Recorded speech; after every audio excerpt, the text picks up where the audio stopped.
Salut à tous et bienvenue dans cette nouvelle vidéo. Ça fait longtemps que j'ai pas fait de vidéo sur YouTube et là je suis pas tout seul. Je suis avec mon pote Vincent qui est photographe de portrait et aujourd'hui on va voir comment il bosse avec des modèles. C'est ça, deux modèles. Deux modèles. On est à Tarbes, il fait beau, il fait chaud. Il est 14 h, c'est je crois le pire moment de la journée pour faire des photos. Exactement. Vous voyez avec les jolies ombres bien disgracieuses qu'il y a toutes partout. Et on va voir les petites techniques de professionnels et de photographes de portraits professionnels pour faire des portraits corrects. C'est parti juste après le générique. Ouais, parce que maintenant il y a un générique sur cette chaîne, c'est un truc de fou, le budget est parti. Bref, c'est parti.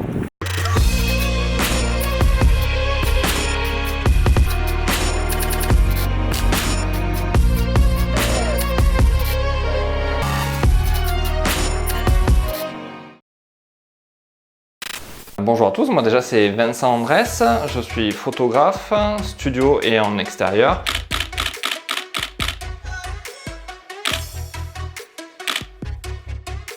En tant qu'auteur, voilà, j'essaye de trouver des modèles et de travailler avec elles énormément en extérieur pour pas avoir la contrainte forcément de la lumière et pour pouvoir me permettre en fait de les amener à certaines choses ensemble, individuellement, enfin avec des modèles, pour faire des expos, alors des expos relativement locales. Voilà, sur le festival, pour habiller des magasins, pour tas de choses comme ça, quoi. Après, moi, comment j'organise mes séances, surtout quand c'est pour du perso, on va dire. Toujours bon, le café, ok, si je connais pas le modèle. Si je connais le modèle, après, il y a toujours un temps où, salut, comment vas-tu, en marche, je commence à faire des photos, mais tout simplement pour la remettre dans le bain. Ces photos-là, généralement, elles servent à rien. Mais ça me permet moi de recréer cette connexion avec le modèle ou de la créer. Il faut qu'elle s'habitue à l'appareil photo, le fait de me voir tout le temps derrière l'appareil photo, s'habitue au bruit, parce que mine de rien le clac clac clac, il faut s'y habituer.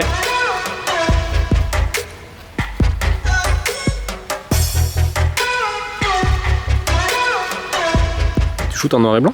Ouais. Mais le rendu est en noir et blanc? Non, le rendu est en couleur. Enfin, je sais pas ce que je ferai à la fin, mais je shoote en noir et blanc. C'est une manière de voir les ombres beaucoup plus facile pour moi, ça supprime la couleur en fait.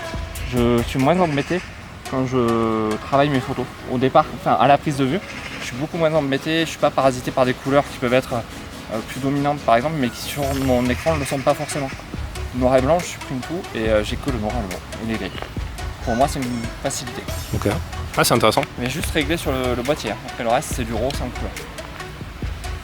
Et après, ça permet voilà, de démarrer la séance, de faire tes premiers réglages, tes premiers tests, leur montrer ce qui va ou ce qui va pas, parce que moi je montre les photos quand ça va pas, et quand ça va aussi bien sûr, mais je leur montre les photos, je dis ben voilà, là ça va pas, est-ce qu'on peut essayer de faire ça, est-ce que tu penses qu'on peut y arriver?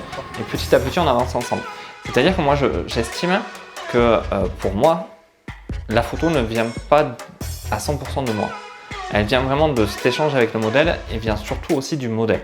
En fait, parce que quelque part, c'est elle qui va me donner la meilleure image. C'est pas moi qui vais lui faire prendre la meilleure pose.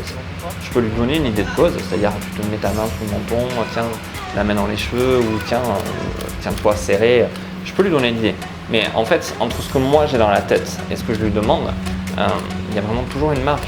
Et c'est elle qui peut me donner la meilleure position dans laquelle elle sera le plus à l'aise, donc le plus expressif.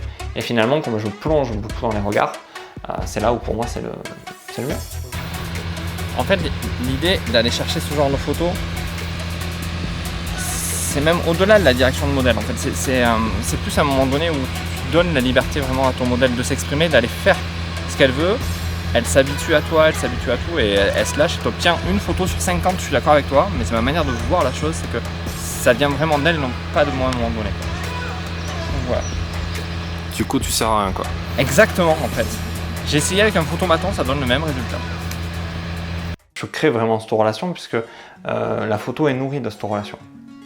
Donc c'est compliqué à un moment donné de le dissocier. Et généralement, je le vois, si j'arrive pas à créer cette relation, la photo le ressent quelque part. Si tu veux, parce qu'il n'y a pas la même émotion. Il n'y a pas le même lâcher prise que je peux avoir en face quand j'ai cette connexion avec le modèle. Donc voilà, c'est ma manière d'aller chercher des portraits naturels.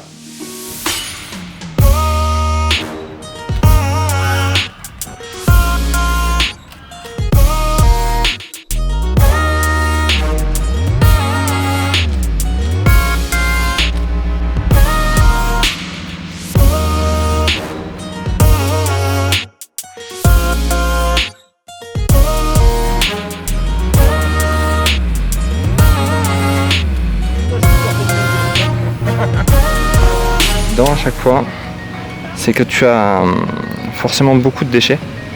Vu que tu joues sur la lumière extérieure avec tout, c'est vite le bordel. Tu peux pas tout. Enfin, comme tu te focalises à un moment donné sur ton modèle, tu oublies quelque part un peu la lumière et tous les inconvénients qu'il peut y avoir.